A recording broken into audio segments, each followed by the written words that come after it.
All right, let's get after it. Now we are back. Let's get this apart. So I recommend get you some Ziploc baggies. However you want to do it is fine. You know, that's up to you. But I recommend get you some Ziploc baggies and mark them. You know, all the plastics. Put them in a bag. Plastics. Left side of the engine, clutch, whatever. This, that. Mark it. Pretty simple. Rather than just throw it in one whole bin and then try to figure it out later. I also recommend using a book or any kind of information that you can get, whether it's online, you know, instructions, manuals, you know, always helpful. So, but anyway, let's get after it. Now I've already had this I've already had it apart, so I didn't put it all the way back together because I didn't want to start into this yet. And I'm not going to be one to tell you sizes because not everything is always the same size. So here we go, first bag. I'm not even going to label it until I move on to the next part. Again, you could do how you want. So we got the seat bolts out.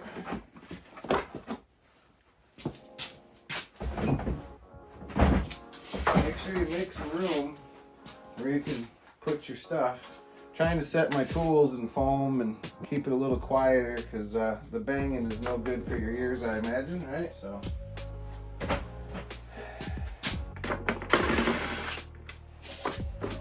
Number plate.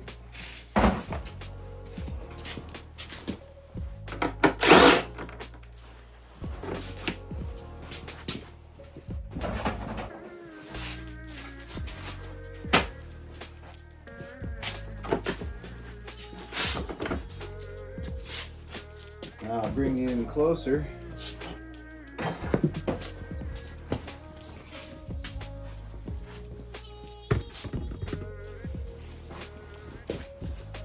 So we've got a little strap here.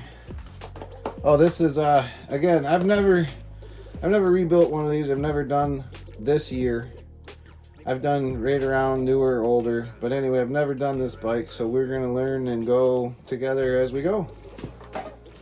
So we've got the strap out. So our tank won't come off because we got a couple bolts down here in the shroud. You can take the whole shroud off if you want.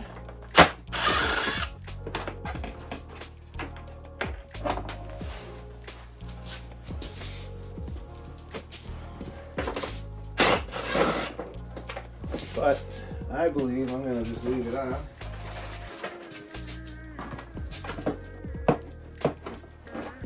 Yeah, I think I got one in the front still. Yep, this side one.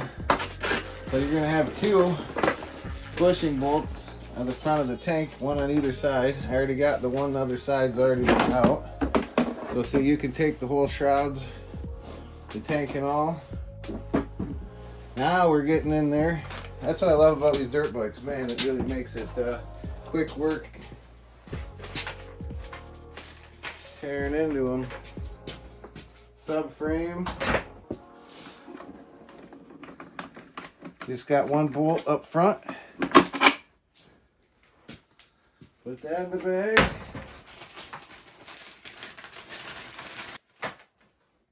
I think we'll leave the fender on. We got to get the silencer off.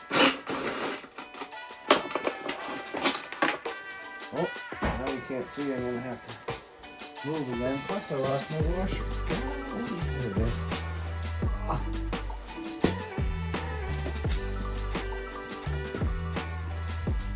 Let's see, where can we put you? How's this? Down a little, say.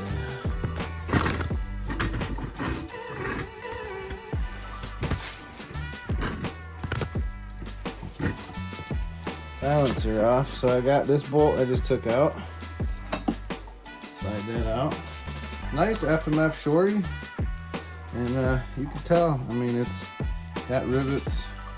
So legit, I mean, he did spend some money on a silencer at least. So we'll put that up here, out of the way, like this ladder needs to move. Put this in the bag. Now what I like to do is obviously put the washer and the bolt and nut all back together. Run it in far enough where it don't just fall off. You know? So we got another bolt here. And then the one on the other side. This thing, they crashed it because you can tell it's tweaked because the other side doesn't want to fit very well. So we're going to have to heat it and bend it, if not replace it, which would be the safest choice. So now we got some wiring. We still need to unhook here. That's why you don't just start. That's why you don't just start yanking stuff apart. So this little plastic cover. Okay. I'm gonna quit tossing stuff. So there's just a little tab you push down on this. Push down, pull up. Yep. Okay, so now our wire's out of the way. We'll have to go around to the airbox side.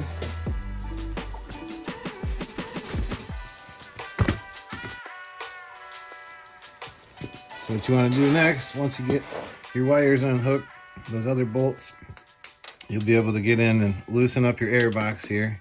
Then you'll also be able to loosen on this side and be able to take your carburetor off. Let's get this off.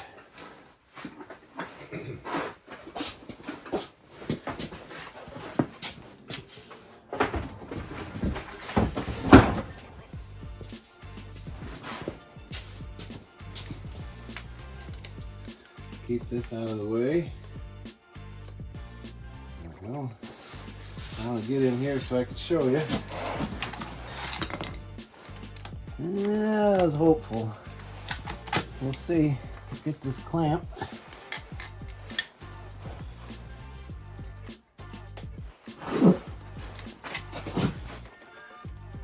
I like to put some pressure on the clamp so it don't spin while you see that.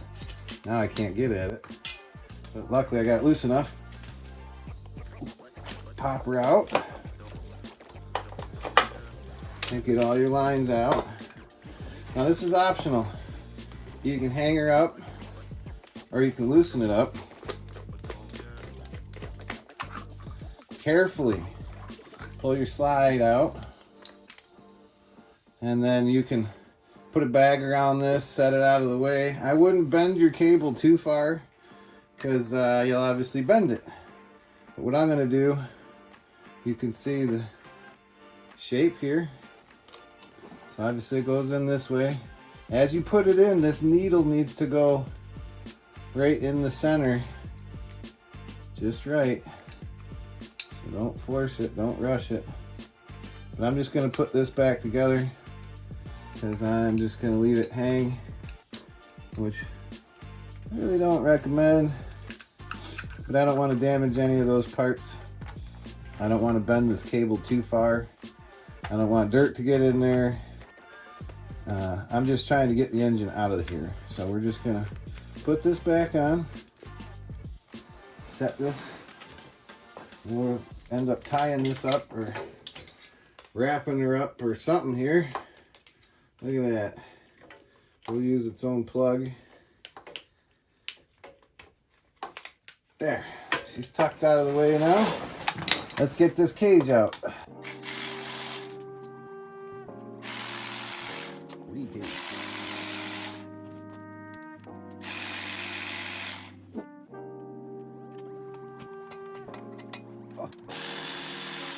The last one's going to be fun. Of course, it'd be easier if I would have took the pipe off already.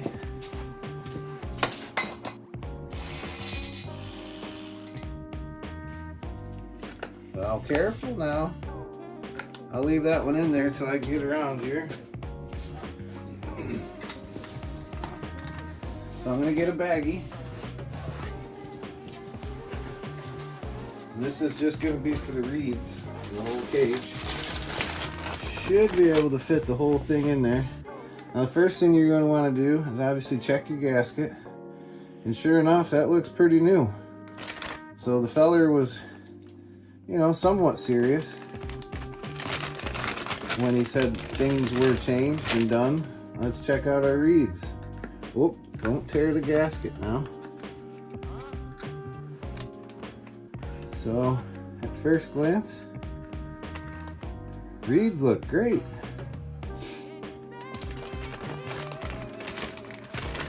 So let's set these aside.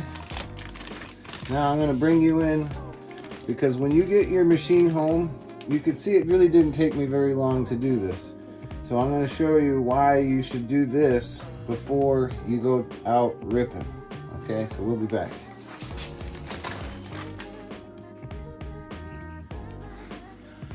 All right, folks, so this is what we're trying to do. We're trying to get that cage out so we can look into the belly of the beast here.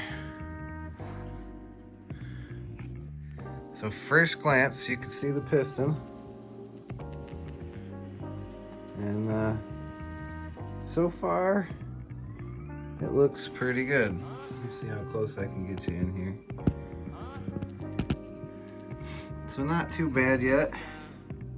I'm gonna try to hold you steady and run this engine over just a little bit. Move the light here. So yeah, there we go. So now you can see pretty good. So it looks like a little bit of scratching on the skirt of the piston. So you see the piston's going up. You can see some oil on the piston, so she's been getting lubricated. That's good. So let's bring her down now. Ooh. Ooh. So there's been some scuffing going on for sure. Now, can you see the cylinder?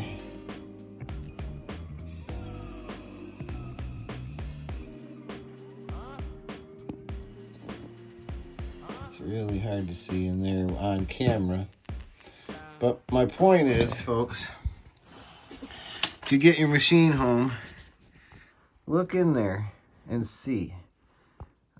Because you could tell that this piston has been hitting the wall pretty bad.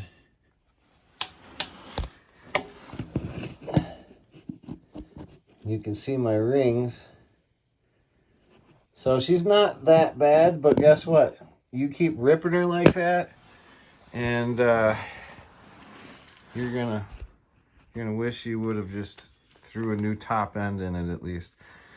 But it didn't seem to shift too good. I mean, it shifted, but it didn't seem very smooth, seemed pretty worn out. So we're gonna pull the motor, we're gonna put a new top in it at minimal, and then we're gonna end up just replacing anything that we have to, if not rebuilding the whole transmission as well. So stay tuned, we're gonna get this motor pulled, get the coolant drained, and we'll be back.